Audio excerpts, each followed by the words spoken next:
Arnaldo, pároco da paróquia São Pio X, da igreja de São Benedito, irmão no sacerdócio, reverendíssimo Padre Miguel, caro diácono Neves, queridos irmãos e irmãs, os membros da Irmandade de São Benedito, nos reunimos nesta segunda-feira da oitava da Páscoa.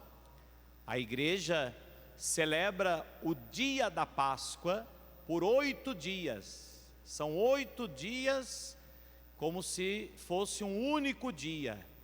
Portanto, celebramos hoje a Páscoa. Hoje ainda encontrava com algumas pessoas na rua e desejava feliz Páscoa. A pessoa acha estranho, acha que a Páscoa foi só ontem, né? Acha que a Páscoa foi ontem, acabou. Não, para nós católicos não. Nós celebraremos durante 8 dias o dia da Páscoa, até domingo, a oitava da Páscoa, e depois ainda celebraremos a Páscoa por mais 50 dias. 50 dias nós podemos desejar feliz Páscoa. Seria até interessante que vocês fizessem isso, viu? Dissessem lá no trabalho de vocês, sobretudo nesses 8 dias, né? Depois, de fato, é o tempo da Páscoa, né? Mas na igreja, na liturgia, é a Páscoa, 50 dias da Páscoa. Mas a oitava é o dia da Páscoa por 8 dias. Então lá no trabalho de vocês, especialmente aqueles que às vezes nem sequer participaram da Semana Santa, das celebrações da Páscoa, desejem feliz Páscoa a eles. Digam a eles, é Páscoa, Jesus ressuscitou. Nós celebramos durante 8 dias a Páscoa, né? Só não falem muito isso para as crianças, senão elas vão querer comer ovo de Páscoa durante 8 dias, né? Aí vocês estão perdidos em ter ovo de Páscoa durante 8 dias. Se bem que, Padre Miguel sabe, quando eu fui reitor do seminário, nós tínhamos no seminário 8 dias de Páscoa. Durante toda a oitava, nós celebrávamos as orações, as missas mais solenes, os almoços um pouco mais solene, podia tomar refrigerante, né? Porque só tinha água todo dia.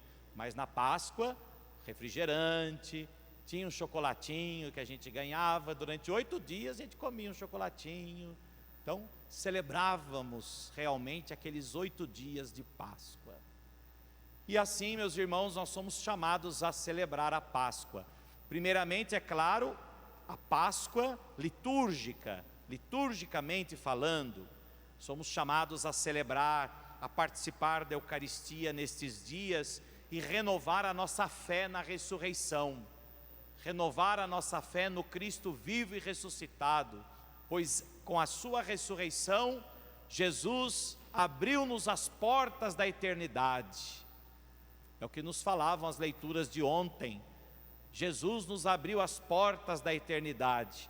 Com a sua ressurreição, Ele destruiu a morte. Portanto, a morte já não tem mais a última palavra. A morte já foi vencida pelo Senhor da vida, que é Jesus. Portanto, nós passaremos pela morte, mas na morte nós não permaneceremos. Nós também um dia desceremos à mansão dos mortos, como Jesus, que desceu à mansão dos mortos, mas ressuscitou, destruindo a morada dos mortos, ou de certa forma removendo a pedra que segurava a todos na morte, que mantinha a todos na morte. Portanto, Jesus desceu à mansão dos mortos e para destruir a morte, a fim de que nós, mesmo passando pela morte, possamos viver eternamente com Cristo no mais alto dos céus. É isso que nós vamos celebrar na igreja por estes 8 dias e depois também por todos estes 50 dias. Ouviremos sempre as palavras dos apóstolos, o testemunho dos apóstolos acerca da ressurreição. Por isso que durante a Páscoa nós sempre vamos ouvir as leituras do Novo Testamento, né? Sempre a primeira leitura é tirada do Antigo Testamento, agora sempre do Novo, sobretudo dos Atos dos Apóstolos. que nos trazem justamente como hoje a pregação dos apóstolos, o testemunho dos apóstolos, a convicção com que os apóstolos testemunhavam Jesus Cristo, testemunhavam a ressurreição, até tentaram, como nós vimos no Evangelho, até tentaram abafar a notícia, tentaram até criar um boato ao redor da ressurreição, dizendo, que havia sido roubado o corpo de Jesus enquanto os soldados estavam dormindo, e quiseram pagar para eles. Os sumos sacerdotes reuniram com os anciãos e deram uma grande soma de dinheiro aos soldados, dizendo: dizei que os discípulos dele foram durante a noite e roubaram o corpo enquanto vós dormíeis. Se o governador ficar sabendo disso, nós o convenceremos. E os soldados então pegaram o dinheiro e agiram de acordo com as instruções recebidas. Esses safados desses sumos sacerdotes, desses anciãos. E assim o boato espalhou-se entre os judeus até o dia de hoje. Até o dia de hoje. Há quem ainda queira fazer com que muitos acreditem que não houve ressurreição. Até hoje, há quem questione a ressurreição. Até hoje esse boato, perdura. Infelizmente, às vezes os boatos são mais fortes do que muitas vezes até a própria pregação. A própria pregação da igreja, não é verdade?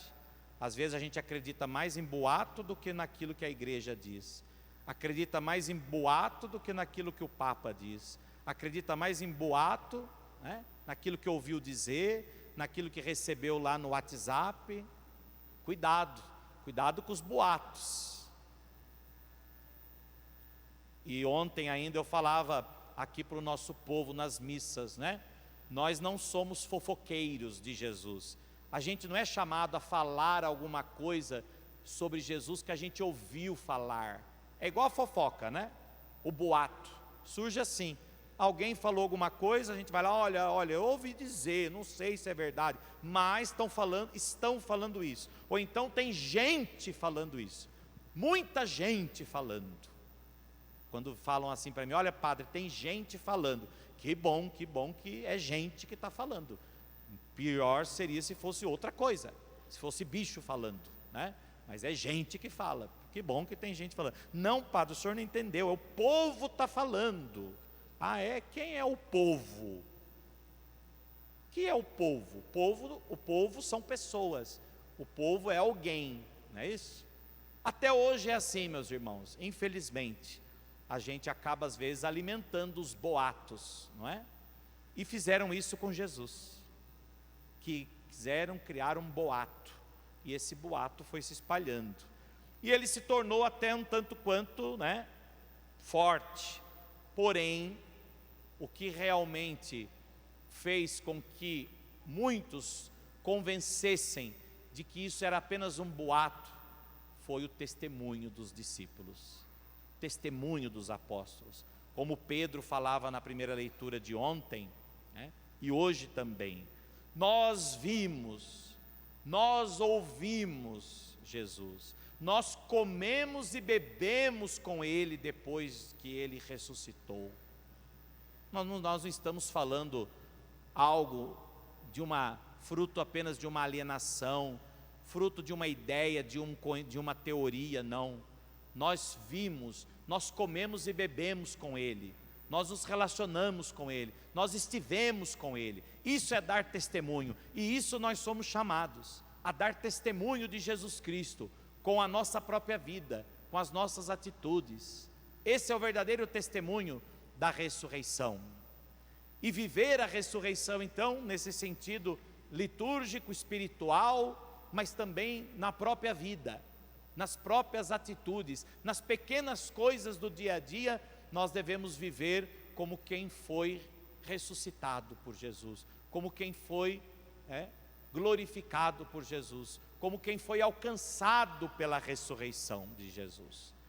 Viver como quem foi alcançado pela ressurreição de Jesus. E aí nós olhamos para São Benedito, que nós recordamos nessa segunda-feira da Páscoa.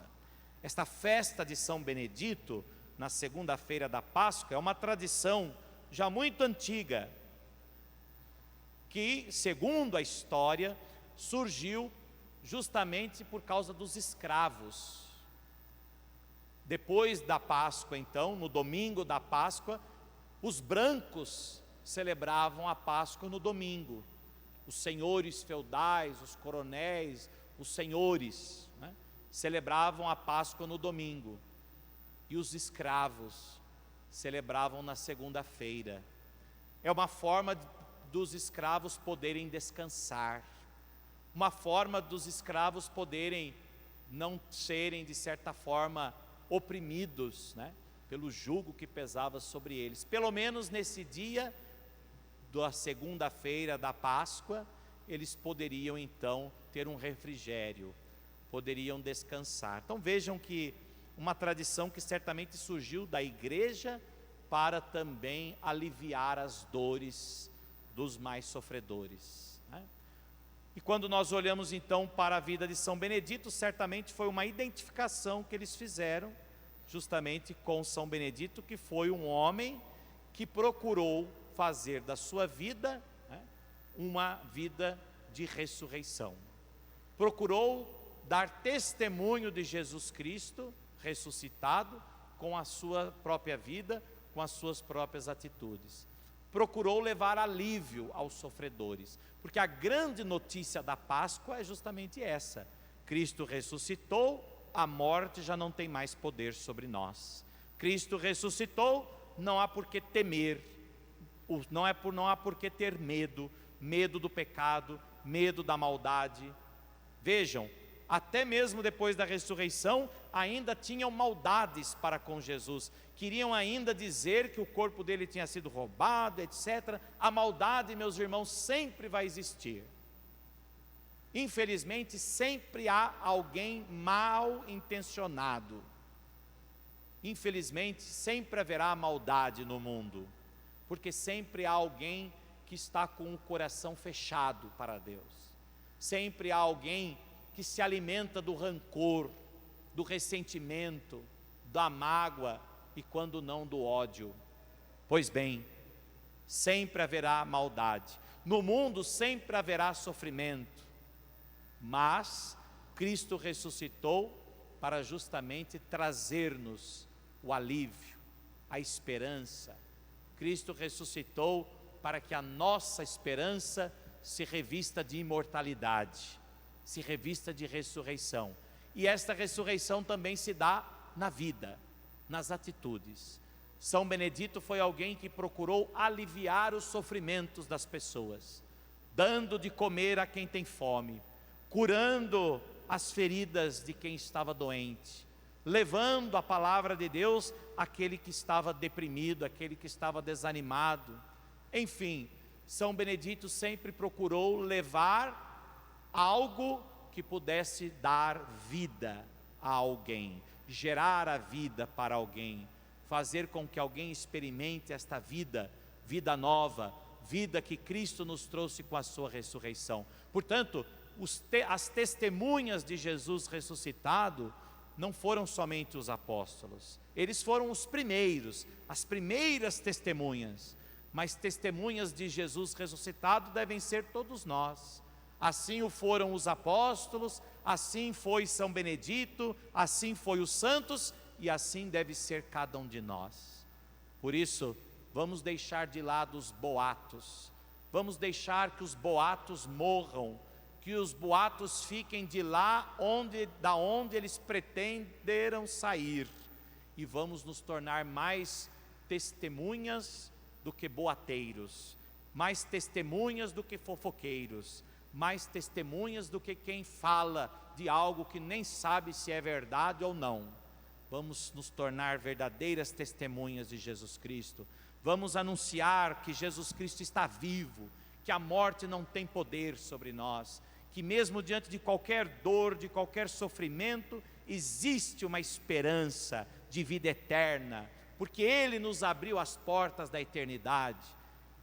Vamos dizer isso às pessoas, com palavras, com atitudes, com gestos, com conduta, com a vida, com o exemplo. É isso, meus irmãos, é esta a grande notícia da Páscoa, a grande pregação da Páscoa, a grande novidade, o grande evangelho de Jesus, a boa nova de Jesus é justamente essa, que Ele ressuscitou, que Ele vive, e por isso nós podemos crer no amanhã. Mas para que nós possamos crer, é preciso que alguém nos transmita a fé, nos eduque na fé, nos oriente na fé, nos forme na fé. Por isso a igreja. E na igreja temos os pastores da igreja, que somos nós, os primeiros responsáveis a transmitir a fé, mas também todos os batizados. Todos nós somos responsáveis pela fé uns dos outros. Todos nós devemos dar testemunho de Jesus Cristo. Todos nós devemos transmitir a fé, educar na fé. Por isso existem pais, padrinhos. Por que existem padrinhos de batismo? Não é porque é amiguinho, não. Não é para tirar fotografia, não. Existem padrinhos porque nós queremos que haja quem possa educar na fé, orientar na fé, conduzir na fé. É isso, meus irmãos, isso é Páscoa, isso é ressurreição, isso é a igreja de Jesus Cristo. Homens e mulheres testemunhas, homens e mulheres que vivem para testemunhar Jesus Cristo, com a vida, com a palavra, com a conduta, com o procedimento. Essa é a verdadeira festa da Páscoa, da qual nós somos chamados a celebrar, e que esta festa nos motive, que esta festa nos impulsione a sermos verdadeiras testemunhas de Jesus Cristo, como foi os apóstolos, como foi São Benedito, como todos nós somos chamados a ser. Assim seja. Amém.